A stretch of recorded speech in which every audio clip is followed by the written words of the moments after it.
ان الحمد لله نحمده ونستعينه ونستغفره ونعوذ بالله من شرور انفسنا ومن سيئات اعمالنا من يهده الله فلا مضل له ومن يضلل فلا هادي له واشهد ان لا اله الا الله وحده لا شريك له واشهد ان محمدا عبده ورسوله اما بعد فان خير الحديث كتاب الله وخير الهدي هدي محمد صلى الله عليه واله وسلم وشر الامور محدثاتها وكل محدثة بدعة وكل بدعة ضلالة وكل ضلالة في النار. اعوذ باللہ السمیع العلیم من الشیطان الرجیم من ہمزہ ونفخہ ونفثہ بسم اللہ الرحمن الرحیم رب اشرح لی صدری ویسر لی امری واحلل عقدۃ من لسانی یفقہوا قولی. بسم اللہ الرحمن الرحیم ان اللہ وملائکتہ یصلون علی النبی یا ایہا الذین آمنوا صلوا علیہ وسلموا تسلیما. اللہم صل علی محمد وعلی آل محمد کما صلیت علی ابراہیم وعلی آل ابراہیم انک حمید مجید. اللہم بارک علی محمد وعلی آل محمد کما بارکت علی ابراہیم وعلی آل ابراہیم انک حمید مجید. اللہم ربنا آتنا فی الدنیا حسنة وفی الآخرة حسنة وقنا عذاب النار. ربنا آتنا من لدنک رحمة وہیئ لنا من امرنا رشدا. لا الہ الا انت سبحانک انی کنت من الظالمین. حسبنا اللہ ونعم الوکیل.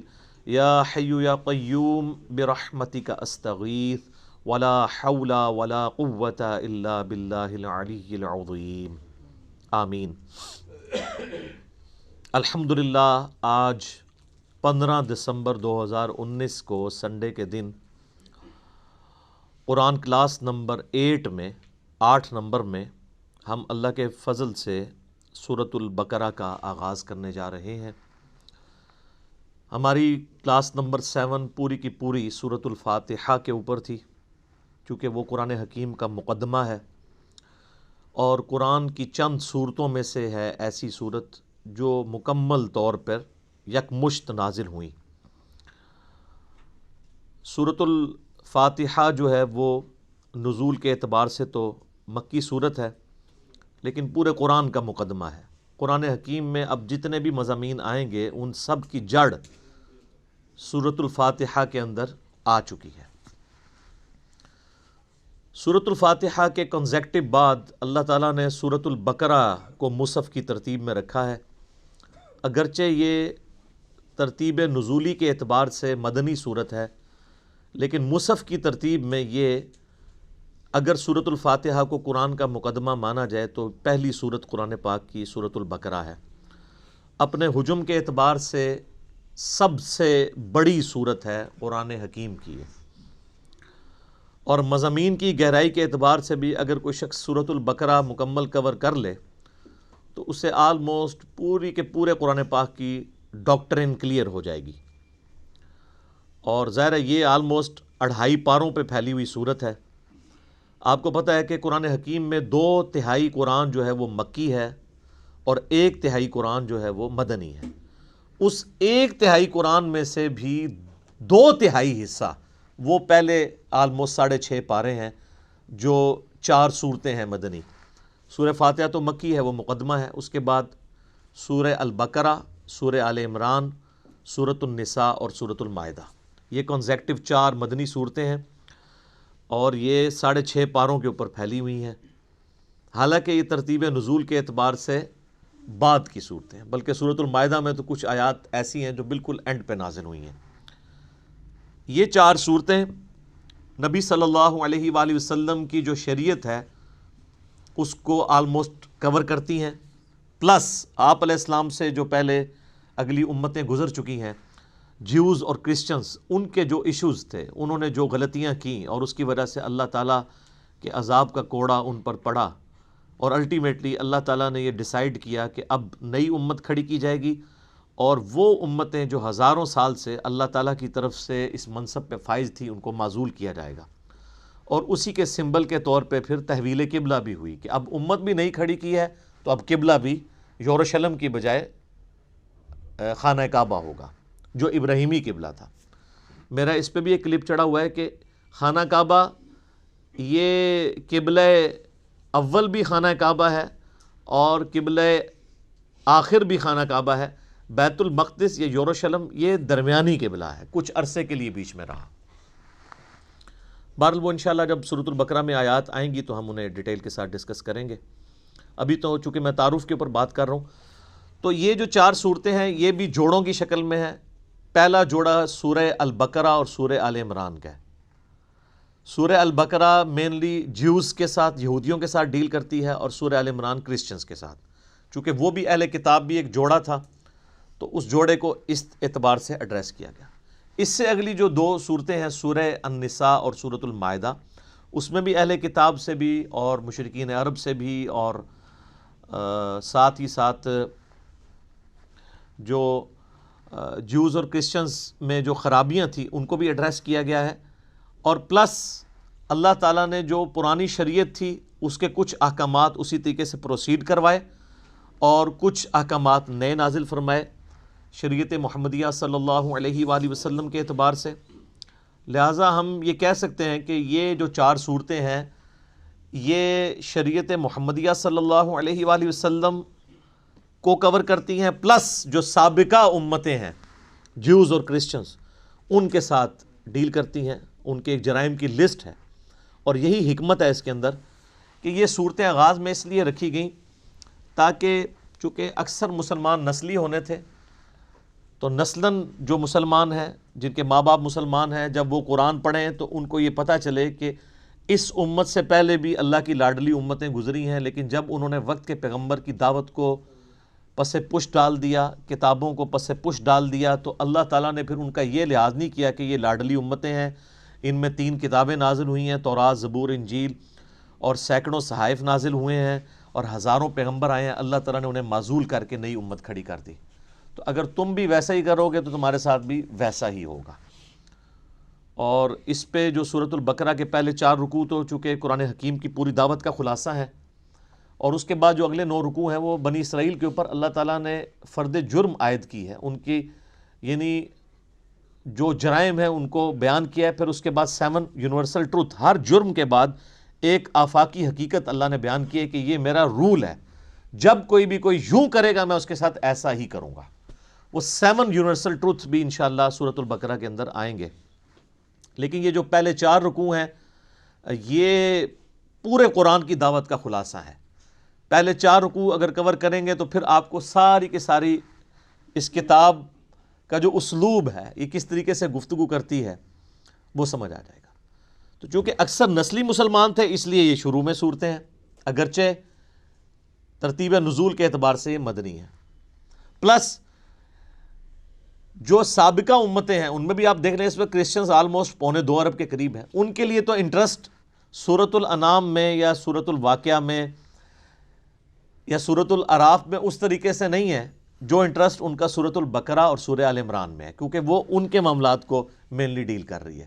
تو اس لیے یہ صورتیں اللہ تعالیٰ نے بڑی حکمت کے ساتھ شروع میں رکھی ہیں، اور یہ یاد رکھیے گا یہ اس وقت جو ہمارے پاس مصحف موجود ہے اپنے نزول کی ترتیب کے اعتبار سے تو ایسا نہیں ہے، لیکن اللہ کے پاس لوح محفوظ میں اسی ترتیب سے ہے، اور اسی ترتیب سے نبی علیہ السلام نے جو دورہ کیا قرآن کا حضرت جبرائیل کے ساتھ، جو میں نے تعارف قرآن میں 6 لیکچر دے دیے ہیں وہ آپ سن سکتے ہیں، تو یہ نبی علیہ السلام نے مصحف خود لکھوایا اسی ترتیب کے ساتھ۔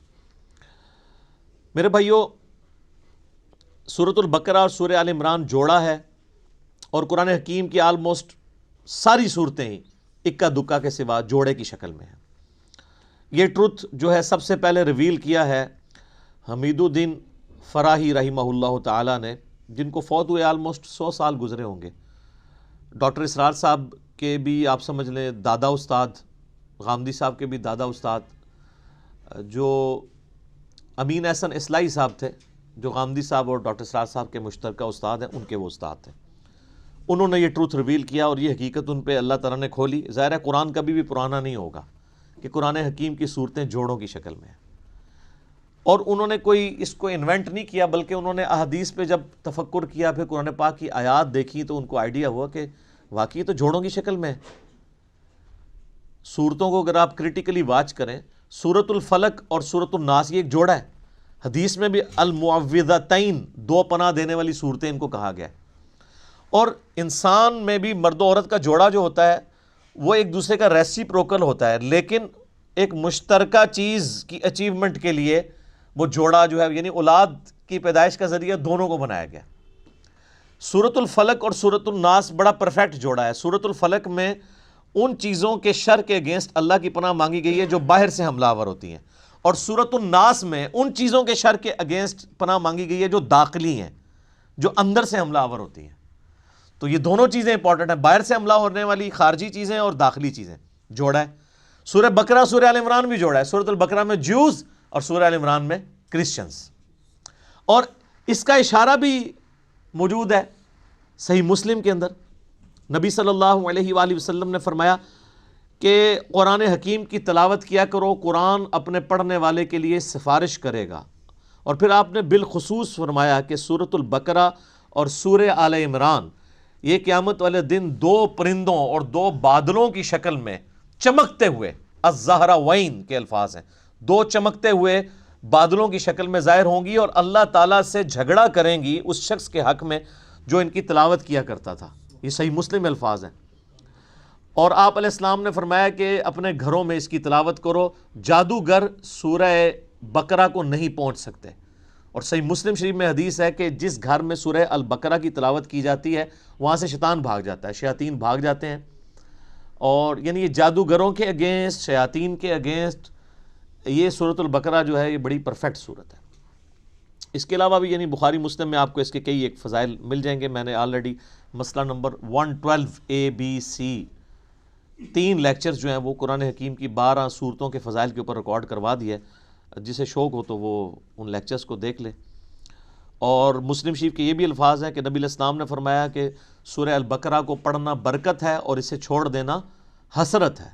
یعنی اس کے اندر وہ فضائل ہیں کہ وہ کوئی محروم شخص ہی اس سے محروم رہے گا. بخاری و مسلم میں ایک اور حدیث ہے، سیدنا اسید بن حضیر رضی اللہ تعالیٰ عنہ کہتے ہیں کہ ایک رات میں سورہ بقرہ کی تلاوت کر رہا تھا تو میرے پاس ایک گھوڑا میرا بندھا ہوا تھا تو اس نے بدکنا شروع کر دیا. تو میں نے تلاوت روک دی تو وہ بالکل سٹیبل ہو گیا. پھر میں نے تلاوت شروع کی، وہ بدکنا شروع ہو گیا. حتیٰ کہ وہ کہتے ہیں میرا ایک چھوٹا سا بیٹا جو پاس ہی لیٹا ہوا تھا یحییٰ، مجھے خطرہ ہوا کہ یہ گھوڑا اس پہ نہ چڑھ دوڑے، اتنا بدکے. میں نے پھر تلاوت روک دی تو میں بڑا پریشان ہوا کہ یہ سورہ البقرہ کی تلاوت کرنے سے یہ اس طرح کے ایفیکٹ کیوں آ رہے ہیں. یہ صحیح مسلم میں بھی ہے، بخاری میں بھی حدیث ہے. تو کہتے ہیں میں نے بائی چانس ہی جب نگاہ اٹھا کے دیکھا تو مجھے اپنے اوپر ایک بہت بڑا بادل نظر آیا جس میں کئی ایک چراغ روشن تھے، اور بیسیکلی وہ فرشتے تھے. اور جب میں تلاوت شروع کرتا تھا وہ بادل نیچے آ جاتا تھا اور اس کی وجہ سے گھوڑا بدکتا تھا. تو صبح کے وقت میں نے نبی علیہ السلام سے جب یہ واقعہ بیان کیا تو آپ علیہ السلام نے فرمایا وہ فرشتے تھے جو تمہاری تلاوت سننے کے لیے آئے تھے، اور اگر تم یہ تلاوت جاری رکھتے تو وہ زمین پہ بھی اتر آتے اور عام لوگ بھی ان کو دیکھ لیتے. اچھا یہ ایکسپیرینس اب نہیں ہوں گے. اس طرح کے ایکسپیرینسز نبی علیہ السلام کے مبارک دور میں اس لیے ہوتے تھے کہ اللہ تعالیٰ ایک نئی امت کھڑی کر رہا تھا. صحیح بخاری میں حدیث ہے، عبداللہ ابن مسعود کہتے ہیں کہ ہم نے نبی علیہ السلام کے ساتھ اس حال میں کھانا کھایا ہے کہ ہم جب لقمہ توڑ کے منہ میں ڈالنے لگتے تو ہم اس کی تسبیح کی آواز بھی سنا کرتے تھے. آپ ذرا امیجن کریں کہ آپ جناب کھانا کھاتے ہیں، نوالا آپ کے ہاتھ میں اور اس میں سے آواز آ رہی ہو سبحان اللہ وبحمدہ سبحان اللہ العظیم. اب یہ ایکسپیرینسز جو ہیں وہ صحابہ کرام کو اس لیے ہوتے تھے کہ اللہ تعالیٰ نے ان میں ایمان کوٹ کوٹ کے بھرنا تھا. وہ نئی امت کھڑی کی تھی سر، اس لیے پھر ان کا پیشن آپ نے دیکھا ہے نا کہ بڑی تھوڑی سی جماعت کے ساتھ انہوں نے دنیا کی سپر پاورز الٹ کے رکھ دی ہیں. ان کو ایک لمحے کے لیے بھی شک نہیں ہوا تھا کہ ہم جو ہیں وہ کسی غلط دعوت کو لے کے چل رہے ہیں. اسی لیے تو ان کا کانفیڈنس لیول عروج کے اوپر تھا. تو جب وہ اتنے دلیر لوگ جب ٹکراتے تھے تو سامنے لوگ تو ان کا مقابلہ نہیں کر سکتے تھے. سیدنا خالد بن ولید یعنی ان کی مبارک عادت تھی جب بھی میدان جنگ میں جاتے تھے تو اپنے مخالف کمانڈر کو یہ خط لکھا کرتے تھے کہ میں ایسی فوج تم سے لڑانے کے لیے لے کے آیا ہوں کہ جتنا تمہیں عورتوں سے اور شراب سے شغف ہے نا، اس سے زیادہ وہ اپنی موت کو عزیز رکھتے ہیں، کیونکہ ان کے لیے ایک جنت استقبال کر رہی ہے۔ قرآن میں جب آیا کہ بڑھو اس جنت کی طرف جس کی چوڑائی زمین و آسمان کے فاصلے کے برابر ہے، سورۃ الحدید میں، تو سر پھر یہی کچھ ہی ہوگا۔ تو ایسی قوم کا مقابلہ کون کر سکتا تھا؟ تو لیکن اس قوم کو ایمان بالغیب سے ایمان بالشہادہ تک پہنچانے کے لیے نبی علیہ السلام کے مبارک ہاتھوں سے ایسے معجزات کروائے گئے، یا آپ کی مبارک زندگی میں ایسے معجزے ظاہر ہوئے جس سے لوگوں کو یقین آ گیا کہ نبی علیہ السلام اللہ کے سچے پیغمبر ہیں۔ بخاری مسلم میں کتنی حدیثیں ہیں آپ کی مبارک انگلیوں سے پانی کے چشمے جاری ہوتے ہوئے صحابہ کرام نے دیکھے۔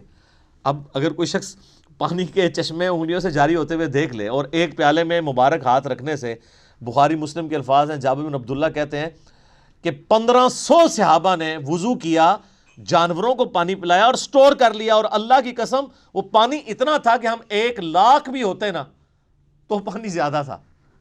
اس وقت بہرحال ہم 1500 تھے۔ اب اس طرح کے بے شمار یعنی ایکسپیرینسز، میں نے اس کے اوپر پورا لیکچر دیا ہے، مسئلہ نمبر 131 ABCD، نبی علیہ السلام کے معجزات کے اوپر، اس کے بعد پھر کرامات، استدراج، علوین، یہ ساری چیزیں کیا ہیں، ان کو میں نے ڈسکس کیا۔ تو اس طرح کے ایکسپیرینسز اس وقت ہو جایا کرتے تھے۔ پھر صحیح مسلم کے اندر ایک حدیث ہے کہ قرآن حکیم کی جو آیت اعظم ہے، آپ علیہ السلام نے ابی ابن کعب سے پوچھا کہ بتاؤ قرآن کی سب سے عظمت والی آیت کون سی ہے؟ تو انہوں نے کہا اللہ لا الہ الا هو الحی القیوم۔ نبی علیہ السلام اتنے خوش ہوئے کہ آپ نے اپنا مبارک ہاتھ ان کے سینے پہ مارتے ہوئے کہا کہ ابو منذر، تمہیں تمہارا علم مبارک ہو، یعنی بڑی آبزرویشن ہے تمہاری کہ تم نے قرآن حکیم کی سب سے عظیم ترین آیت کو، یعنی نبی علیہ السلام کے بتائے بغیر انہوں نے آبزرو کر لیا کہ یہ آیت ہے۔ پھر وہ بخاری میں، وہ بھی سورۃ البقرہ میں ہے، آیت الکرسی، آیت نمبر 255 ہے سورۃ البقرہ کی۔ پھر بخاری میں وہ بڑی لمبی حدیث ہے جو انسانی شکل میں آ کے شیطان جو ہے وہ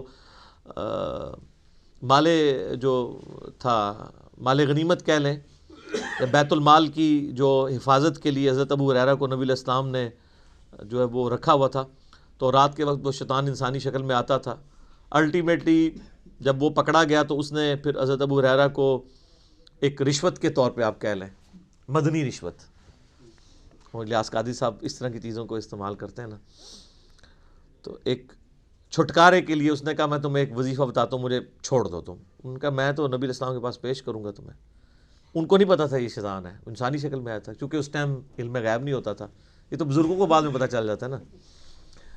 تو حضرت ابو ہریرہ کو تو علم غیب کوئی نہیں تھا۔ اب نبی علیہ السلام کے پاس جب آئے، آپ نے فرمایا تمہیں پتہ ہے یہ 3 راتوں سے جو تمہارا مہمان بنا ہوا تھا نا چوری کرنے کے لیے، جو بیت المال کی آیا تھا، وہ شیطان تھا۔ البتہ جو اس نے جاتے ہوئے یہ بات کی نا کہ قرآن حکیم میں ایک آیت ایسی ہے کہ اگر تم رات کو بسترے پہ جاتے وقت تلاوت کر لو تو صبح تک اللہ تعالیٰ تمہاری حفاظت پہ ایک فرشتہ مامور کر لے گا، تو وہ ہے تو جھوٹا تھا، اس نے بات سچی کی ہے۔ تو اس سے ایک اصولی بات پتہ چل گئی کہ اگر کوئی جھوٹا شخص بھی صحیح بات کرے نا تو بات کو لینا چاہیے، بندے کو چھوڑ دینا چاہیے۔ یہاں حالت یہ ہے کہ کوئی بندہ جو ہے وہ بات کرتا ہے تو کہتے ہیں اس کی داڑھی پوری نہیں ہے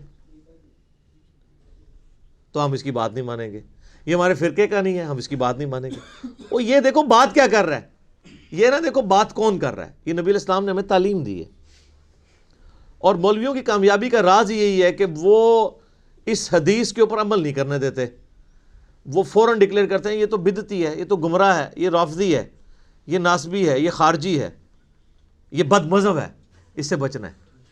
تو سب سے بڑا بد مذہب اس روئے عرض پہ اگر کوئی ہو سکتا ہے تو شیطان ہی ہو سکتا ہے نا، اور کنفرم جہنمی اگر کوئی ہو سکتا ہے تو وہ شیطان ہے۔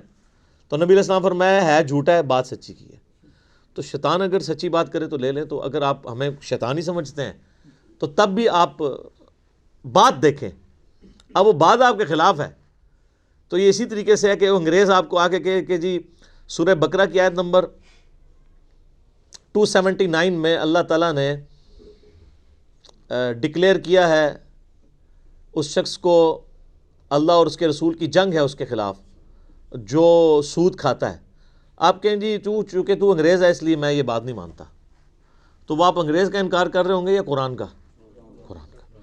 تو آپ کو یہ دیکھنا ہے کہ کتاب و سنت کی دلیل اس نے کیا پیش کی ہے، کیونکہ اگر آپ یہ قدغن لگا دیں گے تو پھر سر جو آپ اپنی پبلک پہ قدغن لگا رہے ہیں نا، تو لگانے والوں کو بھی گمراہ ڈکلیئر کیا ہوا ہے دوسرے فرقے والوں نے، پھر وہ بھی بالکل ٹھیک ہے۔ بریلوی پھر بالکل ٹھیک ہے کہ اہل حدیث کی بات نہیں سننی چاہیے، کیونکہ اہل حدیث جو کہہ رہے ہیں کہ بریلویوں کی بات نہیں سننی چاہیے۔ پھر سنی بالکل ٹھیک ہے کہ شیعہ کی بات نہیں سننی چاہیے، کیونکہ شیعہ بھی کہہ رہے ہیں کہ سنیوں کی بات نہیں سننی چاہیے۔ تو اس امام میں سارے کے سارے ہی ننگے ہیں۔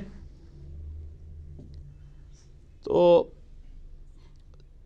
آیت اعظم قرآن حکیم کی صحیح مسلم کی حدیث کے تحت آیت الکرسی وہ بھی سورۃ البقرہ کا حصہ ہے۔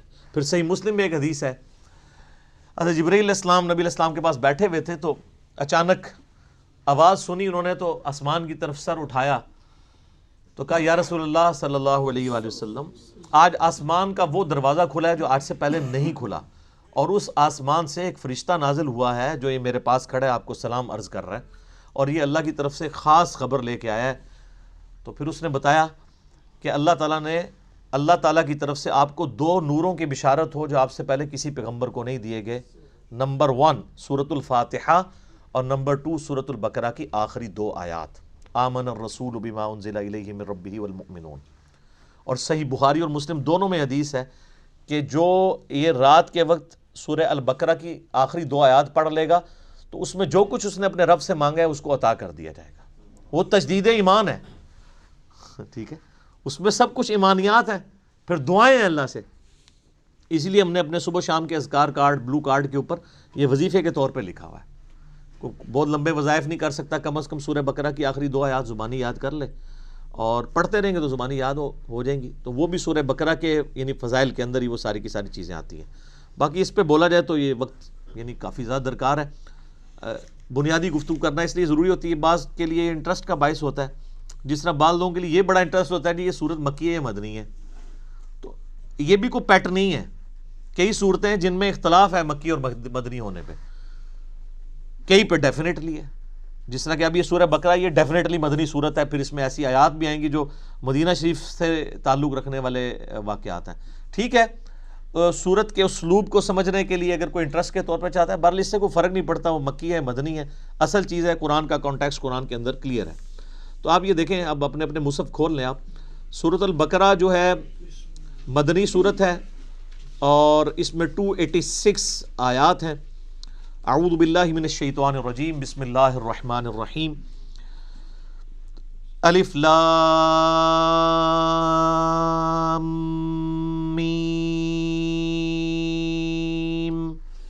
اس کو ایسے ہی پڑھنا ہوتا ہے، الف لام میم نہیں ہے، یہ وہ اردو میں ہے، عربی میں سے ایسے ہی پڑھنا ہوگا، 3 سے 5 الف تک کھینچنا ہوگا، لام کو بھی اور میم کو بھی، اور لام اور میم چونکہ اس کا جنکشن ہے تو میم کے اوپر تشدید بھی ہے، غنہ بھی ہو رہا ہوگا اس اعتبار سے کہ میم کی آواز۔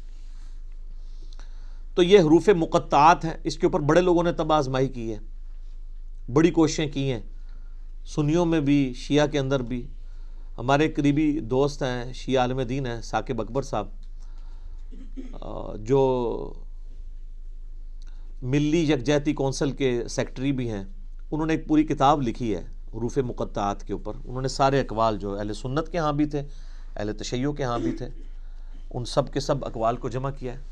الٹیمیٹلی رزلٹ یہ ہے کہ یہ اللہ اور اس کے نبی علیہ السلام کے درمیان جو ہے کوڈ ورڈز ہیں، اور کچھ الفاظ کو تو ہم قرآن حکیم کی روح سے ان کا مطلب بھی جان سکتے ہیں، اور عربی میں اس وقت عربی لنگوسٹک کے اندر مستعمل تھا اس طرح کے کوڈ ورڈز یوز کرنا، تو اس لیے کبھی بھی مشرکین عرب نے اس کے اوپر اعتراض نہیں کیا کہ یہ اس کا مطلب بتایا جائے ہمیں، کیونکہ ان کے بھی کوڈ ورڈز چلتے تھے، کچھ کا بتا بھی دیا گیا، جس طرح کہ جو سورہ نون ہے،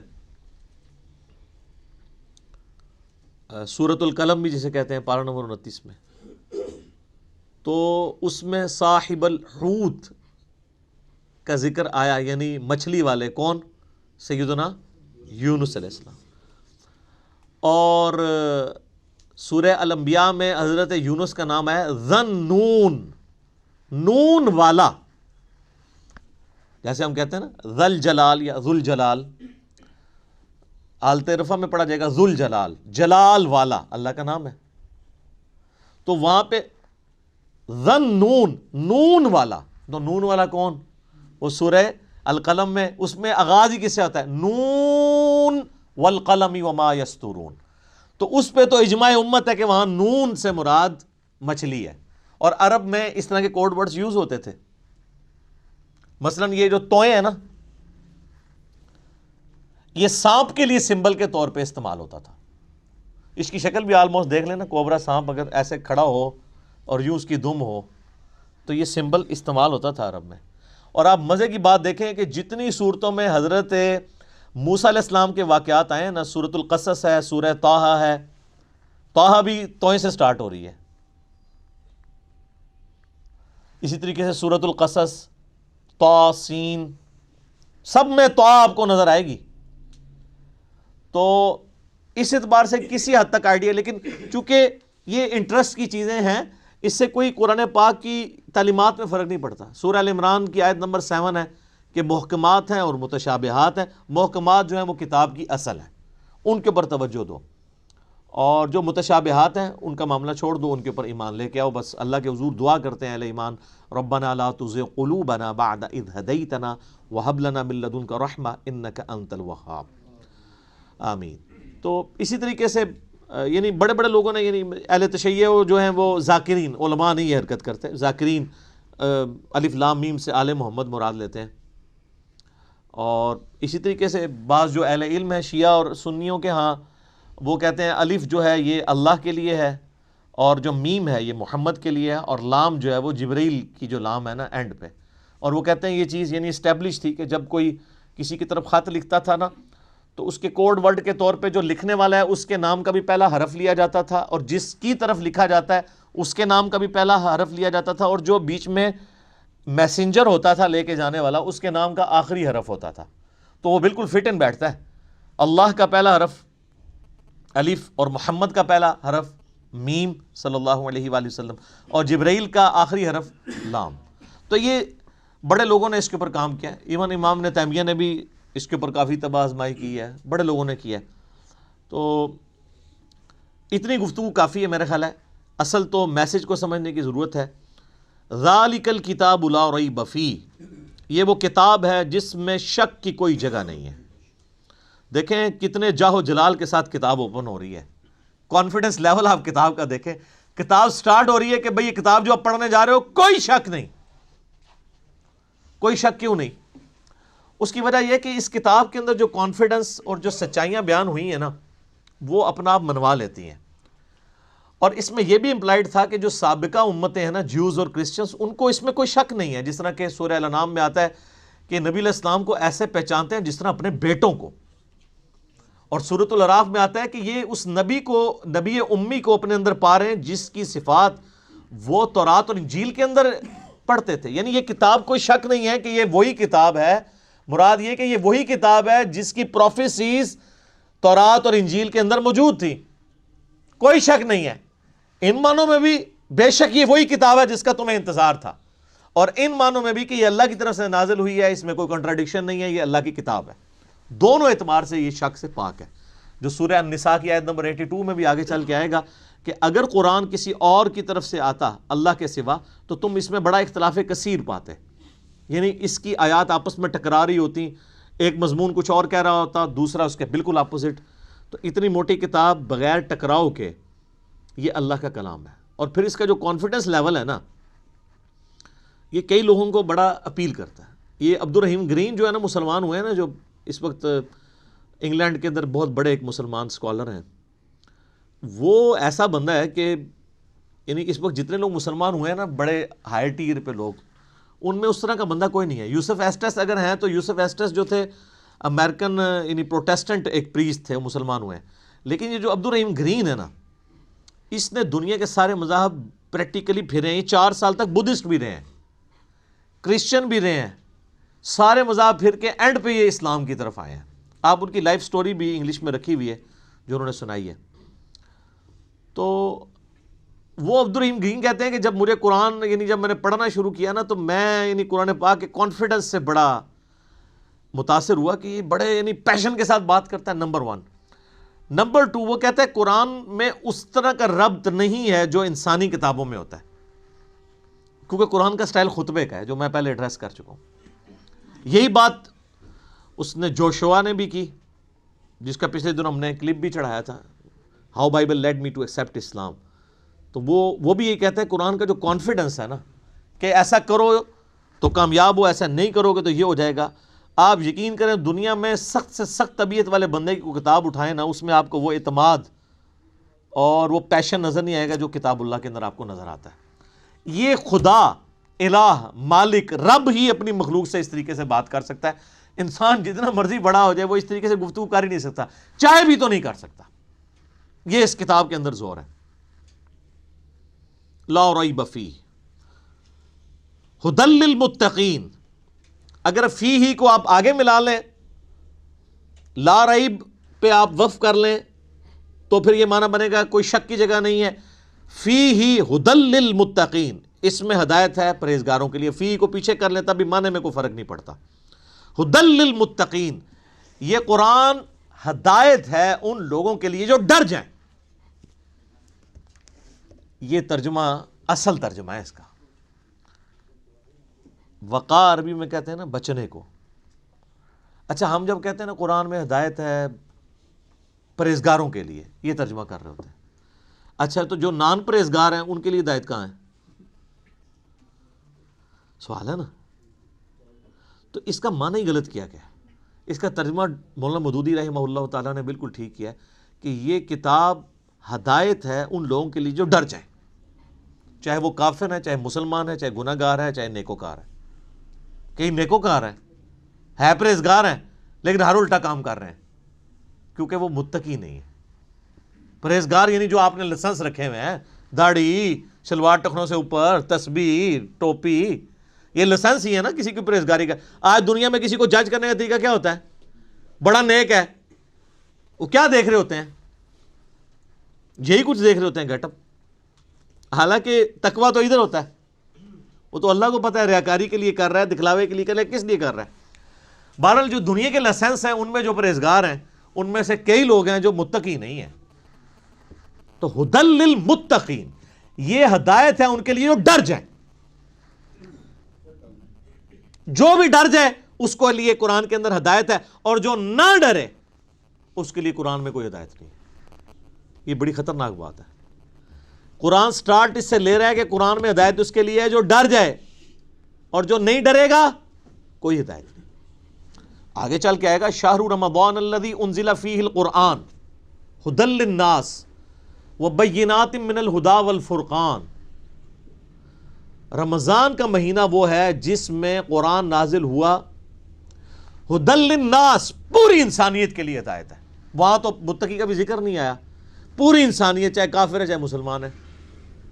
وبینات من الہدی, اور اس میں ہدایت کے بڑے بڑے روشن دلائل ہیں. والفرقان, اور حق اور باطل میں تمیز کرنے والی کتاب ہے یہ. اچھا یہ الفرقان نبی الاسلام بھی ہے. صحیح بخاری میں حدیث ہے محمد فرق بین الناس, محمد صلی اللہ علیہ وآلہ وسلم لوگوں میں حق اور باطل میں فرق ہے. یہ کتاب بھی الفرقان ہے. تو ھدی للمتقین, ان کے لیے ہدایت ہے جو ڈر جائیں. اس کا کیا مطلب ہے؟ کہ جو شخص زندگی میں غور و تفکر کے بعد اس رزلٹ پہ پہنچے کہ مجھے میری مرضی کے بغیر کسی نے پیدا کیا اور اس نے اس فیس آف ارتھ میں مجھے پٹ کر دیا, اور یہ میری آبزرویشن ہے کہ سب لوگوں نے مرنا ہے, تو اگر سب لوگوں نے مر جانا ہے تو مر کے کس اگلی ایسی زندگی میں جانا ہے؟ اگر کسی کے بنائے سے ہم بنے ہیں تو پھر جس نے بنایا ہے اس کو رسپانس نہ کیا تو مرنے کے بعد جب اس کے سامنے پیشی ہوگی مرنے کے بعد تو کہیں شرمندگی نہ اٹھانی پڑے. جب یہ تصور کسی بھی انسان کے دماغ میں آ جائے, اس کا دل اس تصور کی گواہی دے دے تو وہ فوراً ڈر جائے گا, یار مجھے کس نے پیدا کیا؟ میرے تو ماں باپ کو بھی نہیں پتا کہ مجھے کس نے پیدا کیا, وہ خود کیسے پیدا ہوئے. تو الٹیمیٹلی ایک خدا کا تصور آتا ہے نا, وہ اللہ جس نے ہماری مرضی کے بغیر ہمیں پیدا کیا وہ ہمارے ساتھ کچھ بھی کر جائے ہمیں کو بچا نہیں سکتا. سب سے بڑا تو اس نے ہمارے ساتھ کام کر دیا نا کہ پیدا کر دیا, ہم سے پوچھ کے کیا. تو اب بھی جو کچھ وہ کرے گا تو کوئی نہیں کچھ کر سکتا. تو اس میں پھر آسانی کی راہ کیا ہے کہ اسی رب کی پناہ لے لی جائے, اور اسی کے لیے کتابیں نازل ہوئیں, پیغمبر آئے, کہ سورۃ البقرہ کے پہلی 4 رکوع کے اندر پورے قرآن کا خلاصہ آ جائے گا. تو جب ایسا شخص غور و تفکر کرے گا نا تو فوراً اس کے اندر ایک ڈر پیدا ہوگا، یار میرا کیا بنے گا،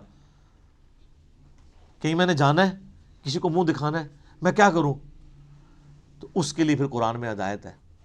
ایسا شخص الٹیمیٹلی قرآن تک بھی پہنچ جائے گا، پیغمبروں کی تعلیمات تک بھی پہنچ جائے گا، اور ایسا شخص جب قرآن کو پڑھے گا تو اسے ہدایت ملے گی.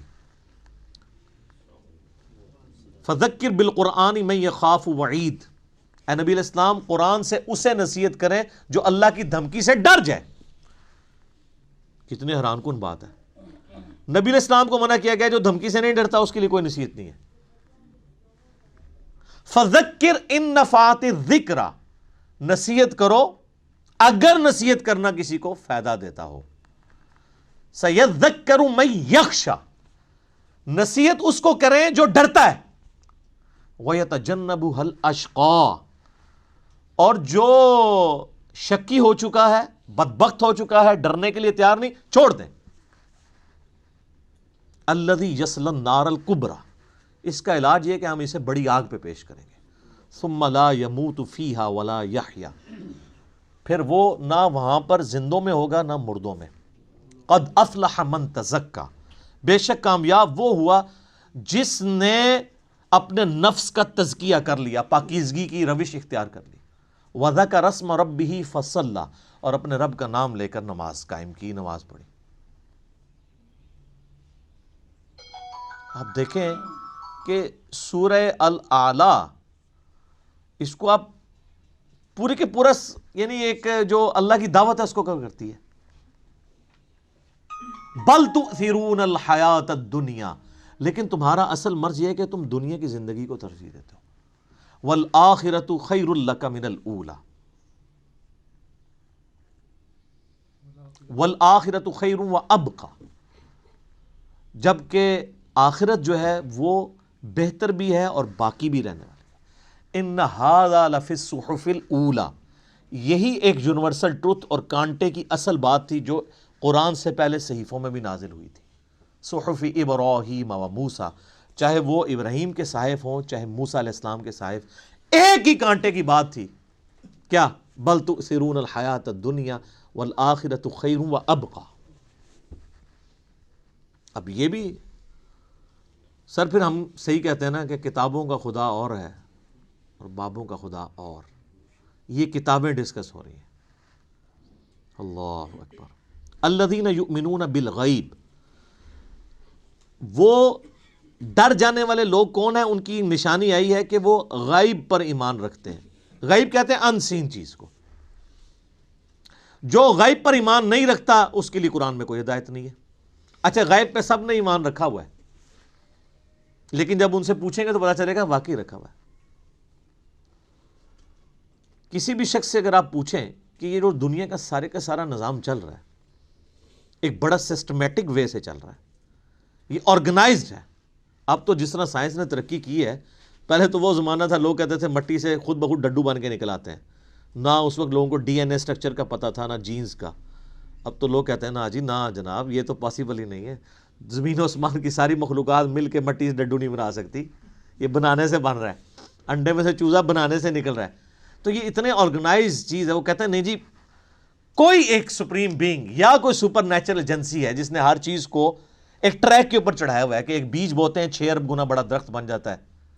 اس بیج کے اندر جو زندگی ہے پھر اس کے اندر کس طریقے سے وہ پرفارم کرتا ہے، پتے پھر پھول نکلتے ہیں، پھر پھل بنتا ہے، پانی کے ذریعے کیا کچھ ہو رہا ہے. یعنی ایک تو ایک ٹاپک ہے، اس پہ گھنٹوں بولا جا سکتا ہے. یہ ساری جو فزیکل فنومینا آف نیچر ہے، قانون قدرت ہے، جب ان کو آبزرو کرتا ہے نا تو غیب پہ سارے ایمان رکھے ہیں کہ نہیں یار کوئی چلا رہا ہے. پوچھیں کدھر ہے؟ وہ کہتے ہیں ہمیں نظر نہیں آ رہا، لیکن وہ ایسا باطن ہے کہ اس سے زیادہ ظاہر کوئی نہیں ہے، اور ایسا ظاہر ہے کہ اس سے زیادہ باطن کوئی نہیں ہے. اللہ اپنی قدرتوں سے کتنا ظاہر ہے لیکن سب سے پوشیدہ ہے. تو یہ سب کچھ غیب کی طرف انسان کو لے جاتا ہے. تو وہ یقین کیے ہوئے ہیں ڈر جانے والے لوگ کہ یار کسی کے کرنے سے ہو رہا ہے. یہ جو ہارمنی ہے یونیورس کے اندر، سر اب جو کچھ ہمیں پتہ چل رہا ہے سائنس کی برکت سے تو انسان پریشان ہو جاتا ہے کہ یہ نظام چل رہا کیسے ہے. میں آپ کو صرف یہ بتاتا ہوں کہ سائنٹسٹ کہتے ہیں کہ اس کائنات میں اتنا بیلنس ہے کہ اگر ایک بال پوائنٹ کو اس کی نوک پہ کھڑا کر دیا جائے, یہ پاسبل ہے کہ نوک پہ کھڑا ہو جائے؟ بہت ہی زیادہ کوئی سوفسٹیکیٹڈ بیلنس ہو تو یہ پاسبل ہے, اور یہ 1 ارب سال یوں کھڑی رہے, گرے نا. اس سے زیادہ بیلنس جو ہے نا وہ اس کائنات میں ہے, اور یہ balance millions of fine tunings کے ساتھ چل رہا ہے. ایک ایک فائن ٹیون اگر خراب ہو جائے نظام نہیں چل سکتا. یعنی پانی کو اگر آپ دیکھیں تو پانی کی جتنی پراپرٹیز ہیں, کیمیکل پراپرٹیز, فزیکل پراپرٹیز, ہر ایک فائن ٹیون ہے. اس کی گریوٹی ڈسٹرب ہو جائے ختم. یہ فضا کے اندر جو آکسیجن اور نائٹروجن کی مقدار ہے, نائٹروجن زیادہ ہو جائے یا آکسیجن کم ہو جائے, کوئی زندہ رہ سکتا ہے؟ یہ بھی ایک فائن ٹیوننگ ہے. سورج کا زمین سے فاصلہ, یہ بھی فائن ٹیوننگ ہے. پھر سورج اور زمین کے درمیان جو اللہ تعالیٰ نے لیئرز رکھی ہیں, 99.99% ہارمفل ریز ہیں سورج کی, وہ نیچے آتی نہیں ہیں, راستے میں ریپیل ہو جاتی ہیں. کچھ اگر کراس بھی کرتی ہیں ارتھ میگنیٹک فیلڈ کی وجہ سے ریپیل ہو جاتی ہیں, اور صرف وہی آتی ہیں. سر سائنٹسٹ کہتے ہیں کہ یہ میریکل پلانٹ بنایا گیا ہے اس لیے کہ یہاں پہ زمین پہ انسانیت کو آباد کیا جائے. وہ کہتے ہیں یہ پلان کے بغیر ہو ہی نہیں سکتا. اس کو لائف کے لیے, لائف ایگزسٹ کرنے کے لیے فیزیبل بنایا گیا ہے. وہ کہتے ہیں سپریم بی یا مدر نیچر, کوئی بھی نام دے دیں, الٹیمیٹلی غیب پہ سب کے سب لوگ ایمان رکھتے ہیں. تو سر جب وہ اس طرح کے غیب پر ایمان رکھنے والے لوگ ہوں گے تو پھر الٹیمیٹلی ان کے اندر ایک کوالٹی پیدا ہو جائے گی کہ وہ اس گاڈ کو رسپانس کریں گے. وہ کہیں گے بس سب کچھ پھر تو ہی تو ہے, تیرے لیے سب کچھ ہونا چاہیے.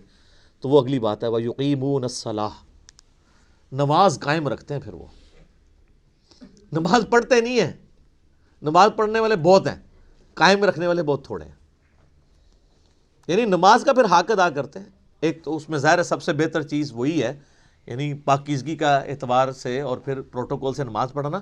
پھر اس کے بعد نماز پڑھنے کے بعد جب آپ حقوق العباد کے معاملات میں آئیں گے تو آپ واقعی جس خدا کو آپ نماز کے اندر مانے ہوئے تھے, نماز کے باہر بھی اسی خدا سے ڈرتے ہوئے آپ ہیرا پھیری نہیں کریں گے, ڈنڈی نہیں ماریں گے, رشتہ داروں کے حقوق نہیں دبائیں گے, ماں باپ کے ساتھ بد اخلاقی نہیں کریں گے, بیوی بچوں کے حقوق نہیں سلب کریں گے, کسی کی جائیداد نہیں ہتھیائیں گے, کسی کو دھوکہ نہیں دیں گے, دودھ میں پانی نہیں ملائیں گے, حرام خوری نہیں کریں گے. یہ سب کی سب چیزیں نماز قائم کروا رہی ہوں گی آپ سے.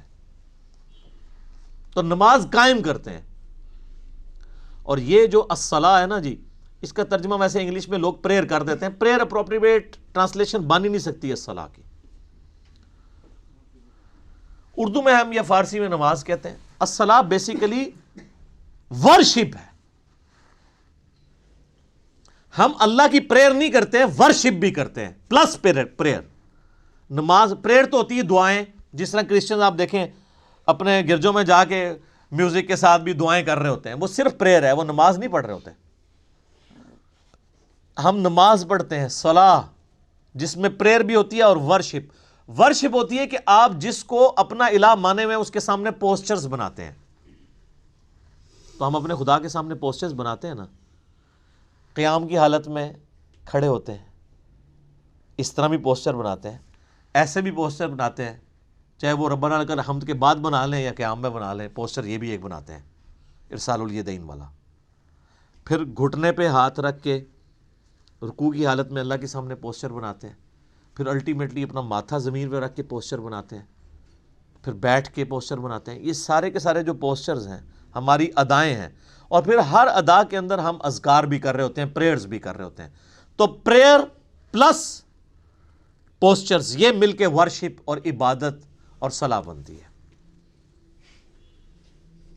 وَمِمَّا رَزَقْنَاهُمْ يُنْفِقُونَ, اور وہ خرچ کرتے ہیں اس رزق میں سے جو ہم نے ہی ان کو دیا تھا. کیا بات ہے, ساتھ ہی کہہ دیا کہ اگر کر رہے ہو تو کسی کو اکڑ نہ آ جائے, دیا بھی ہمارا ہوا ہے. اور اس میں یہ چیز بھی امپلائڈ ہے کہ جو شخص گاڈ کانشیسنس رکھے گا, تقوی رکھتا ہوگا نا, وہ جیب ضرور ڈیلی کرے گا. انسان جیب وہیں ڈیلی کرتا ہے, پیسہ وہیں پہ خرچ کرتا ہے جہاں اس کا کوئی مفاد ہو. اب جس کا یہ یقین ہی نہیں ہے کہ اللہ تعالیٰ نے مجھے یہ مال خرچ کیا ہوا واپس لوٹانا ہے 700 گنا یا اس سے بھی بڑھ کے قیامت والے دن، وہ تو نہیں جیب ڈھیلی کرے گا۔ تو قرآن میں آیا کہ اپنے دیے ہوئے مال میں سے جو اللہ نے تمہیں دیا ہے خرچ کرو، لیکن ہم لوگ لوگوں کے دیے ہوئے مال میں سے خرچ نہیں کرتے، اپنے اوپر لگاتے ہیں۔ یہ کچھ ہو رہا ہے۔ کتنے لوگ ہیں، ایک امام مسجد صاحب تھے، ان کا فون آیا ایک دفعہ اکیڈمی میں، کئی سال پہلے کی بات ہے، کہتے ہیں جی اس آیت نے میری زندگی بدلی ہے۔ کہتے ہیں میں نے جب قرآن ترجمے سے پڑھنا شروع کیا نا، تو میں جب اس آیت پہ پہنچا تو ادھر ہی میں رک گیا، میں نے کہا میں تو لوگوں کے دیے ہوئے مال کو اپنے اوپر خرچ کر رہا ہوں۔ تو قرآن تو کہتا ہے کہ وہ ہمارے دیے ہوئے مال میں سے اللہ کی راہ میں خرچ کرتے ہیں۔ کہتے ہیں اس دن میں نے طے کیا کہ میں نے کوئی تنخواہ نہیں لینی، فی سبیل اللہ نمازیں اور قرآن لوگوں کو پڑھانا ہے، اور جو میرے اپنا کوئی میں نے سورس آف انکم مینیج کیا میں اس میں سے نکال کے اللہ کی راہ میں دیتا ہوں۔ یہاں آپ دیکھ لیں علماء کتنی لگژریس لائف انجوائے کر رہے ہیں، اور نام لیتے ہیں جو بیت المال سے تو خلفۂ راشدین کا خلیفہ بھی وظیفہ آتا تھا۔ خلفۂ راشدین کا وظیفہ یہ آتا تھا کہ آپ جناب لینڈ روور گاڑیاں خریدیں اور 4 پیچھے وہ باڈی گارڈ بٹھائیں جو ایک وقت میں 2 کلو چھوٹا گوشت کھا جاتے ہیں۔ سر خلفۂ راشدین تو سوکھی کھانے والے تھے۔ ایک عام مہاجر کا جو وظیفہ تھا وہ خلفۂ راشدین کا لگا ہوا تھا۔ ہم نہیں کہتے امام مسجد کی تنخواہ حرام ہے، ہم کہتے ہیں پھر سبسسٹنس لیول پہ آخرت بھی لینی ہے، دوویں جانے مٹھے باہو نہ،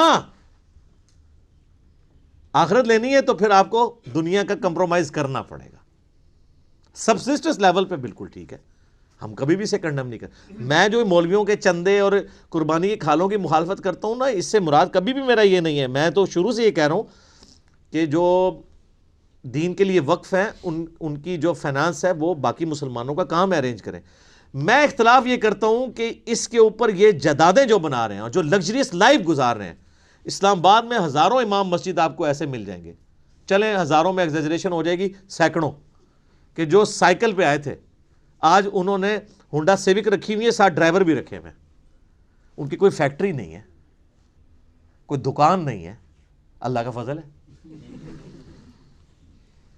اللہ کا فضل یہ ہے کہ ایک مسجد پہ وہ قبضہ کرتے ہیں۔ وہ آپ اسلام آباد میں تو یہ حالت ہے نا، ابھی اجاڑ زمین پڑی ہوئی ہوتی ہے، سی ڈی اے سے لوکیٹ کراتے ہیں کدھر مسجد بننی ہے، وہاں جا کے وہ ایک چھوٹا سا کمرہ ہو، ہمیں بھی ترس آ رہا ہوتا ہے یار کتنی مشکل ہے، اور نہ پائی بڑی بڑی انویسٹمنٹ کر رہے ہیں، دنیا کی کوئی انویسٹمنٹ کا مقابلہ نہیں کر دی۔ اجاڑ میں جا کے ایک چھوٹا سا کچا سا کمرہ بنا کے بیٹھ جاتے ہیں، ایک چھوٹا سا وضو خانہ ہوتا ہے، پرانے سے لوٹے، ایک باتھ روم، وہ بھی ٹین کا بنا ہوا۔ لیکن سر 5-6 سال جب گزرتے ہیں وہاں پہ ایک عالی شان مسجد ہوتی ہے اور ایک بہت بہترین قسم کی رہائش ہوتی ہے، جو اگر اسلام آباد میں آپ کو لینی پڑ جائے تو 40-50 ہزار روپیہ اس رہائش کا کرایہ ہوگا، وہ اس مولوی صاحب کی فری ہوتی ہے، اور ایون اس کے اندر جو بل آ رہے ہیں وہ بھی مسجد انتظامیہ دے رہی ہوتی ہے۔ لاکھ روپے کا ایک ایوریج پیکج وہ لے رہا ہوتا ہے، تنخواہ جو ہے وہ تو ویسے ہی ہوتی ہے نا چونگا۔ اور اس کے علاوہ جو جمعے کی نماز کے بعد جو لوگ ویسے مٹھی میں رکھ کے چلے جاتے ہیں وہ علادہ سے، ٹھیک ہے نا۔ تو یعنی ایک پورا ایک سسٹم ہے جو اس کے اوپر چل رہا ہے۔ تو ہم کہتے ہیں سبسسٹنس لیول کے اوپر لائف گزاریں، پھر آپ نام لیں خلفائے راشدین کا۔ لیکن اچھا آپ کو واقعات تو سنائیں گے کہ حضرت عمر سے پوچھ لیا جی وہ کرتا کیسے سلوایا آپ نے، تو یہ جو واقعہ سنا رہے ہیں اسی سے وہاں کھڑے ہو کے نا سر آپ نے یہ گاڑی کہاں سے لی ہے، تو اس کے وہ دہشت گرد قسم کے مریدین آپ کو پکڑ لیں گے کہ آپ کو تمیز نہیں بات کرنے کی، یعنی اس کا مطلب ہے یہ سیدنا عمر سے بھی بڑا اپنے آپ کو سمجھتے ہیں۔ دیکھیں نا، تو پھر ہمیں واقعات کیوں سناتے ہیں آپ اگر خود آپ عمل نہیں کرتے؟ تو اللہ کے دیے ہوئے مال میں سے اس کی راہ میں خرچ کرتے ہیں۔ بخاری مسلم میں حدیث ہے، انسان کہتا ہے میرا مال میرا مال میرا مال، اور تیرا مال تو نبی علیہ السلام فرمایا وہ ہے جو تو نے کھا لیا یا پہن کے بوسیدہ کر لیا یا اللہ کی راہ میں خرچ کر کے قیامت والے دن کے لیے سٹور کر لیا اللہ کے ڈیوائن بینک میں، باقی تو تیرے ورثہ کا مال ہے۔ بخاری اور مسلم دونوں میں حدیث ہے کہ انسان کے 3 دوست ہیں، ایک ہی قبر میں ساتھ جاتا ہے، وہ اس کے اعمال ہیں، باقی اس کا مال اور اس کے رشتہ دار وہ باہر ہی رہ جاتا ہے۔ تو جس نے ساتھ جانا ہے اس کے ساتھ پھر پکی یاری لگانی چاہیے نا۔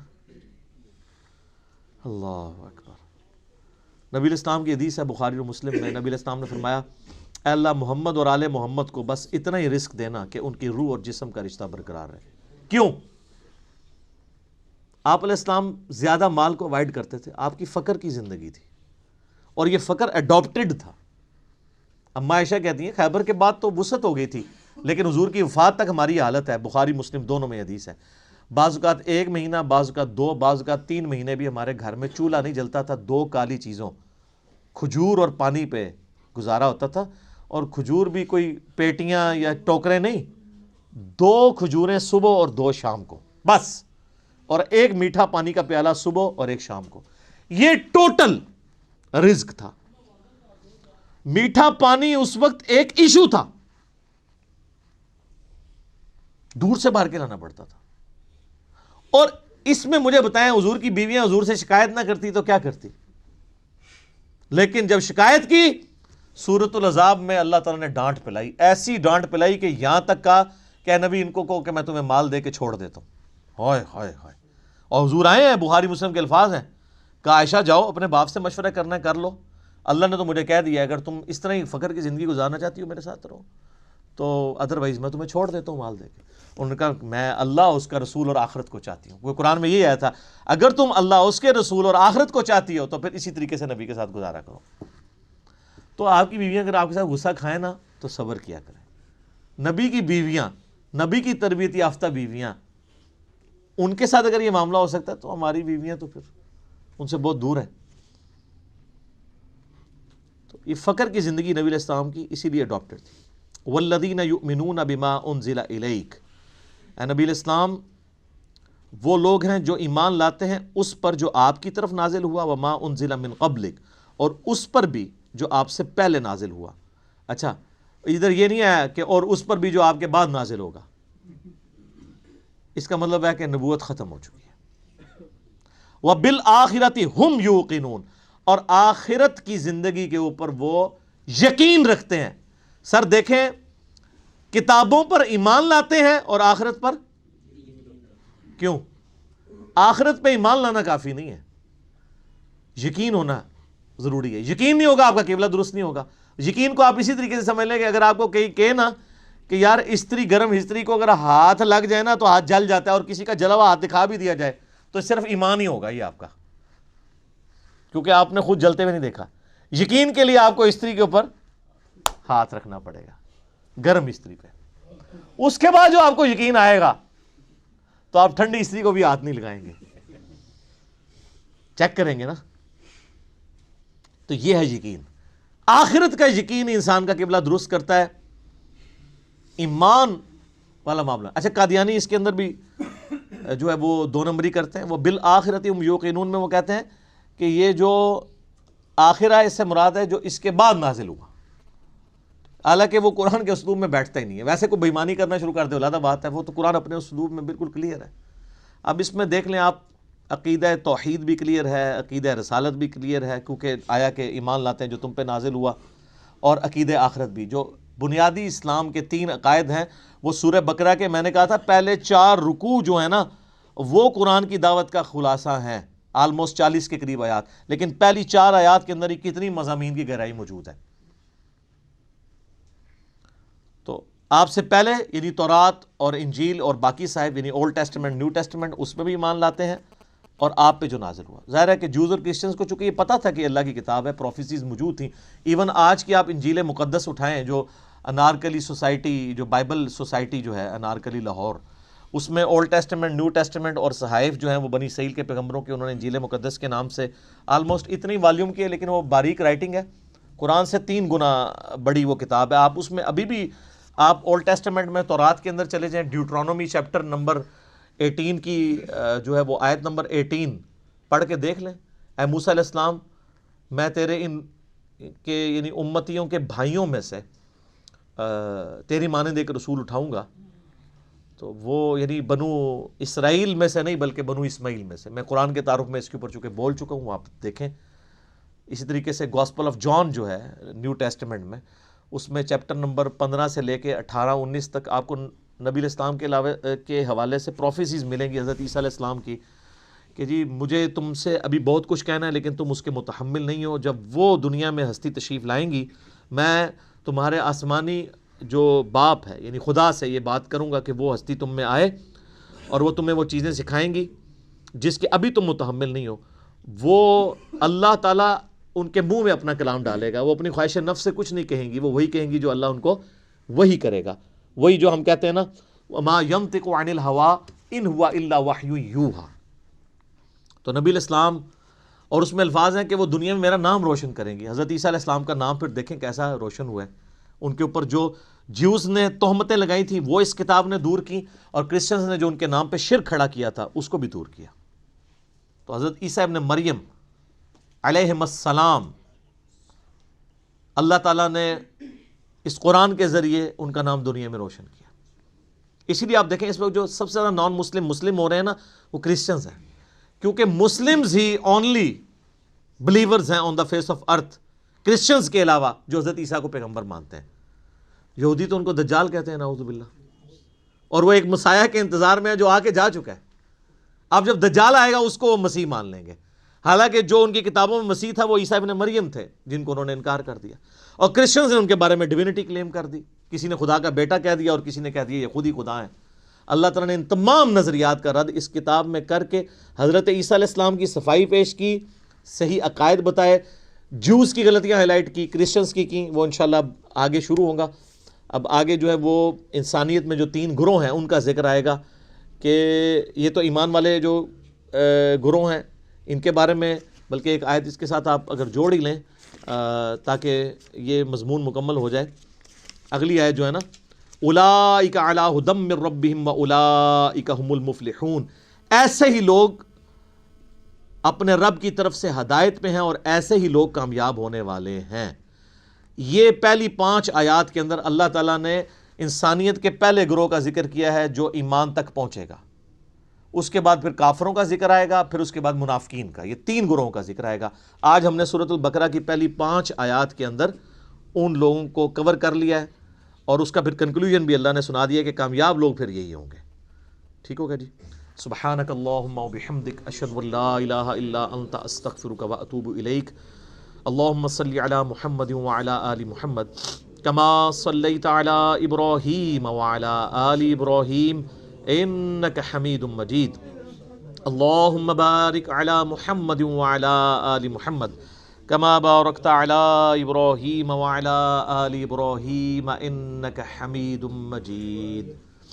اللہ تعالیٰ سے دعا ہے جو حق بات میں نے کہی اللہ تعالیٰ ہمارے دلوں میں راسخ فرمائے. اگر جذبات میں میرے منہ سے کوئی غلط بات نکل گئی اللہ تعالیٰ ہمیں معاف بھی کر دے، ہمارے دلوں سے محو کر دے، ہمیں کتاب و سنت کی تعلیمات پر عمل کر کے دوسرے بھائیوں تک پہنچانے کی توفیق عطا فرمائے. سبحانک اللہم وبحمدک اشہد ان لا الہ الا انت استغفرک واتوب الیک وما علینا الا البلاغ المبین. جزاکم اللہ خیرا.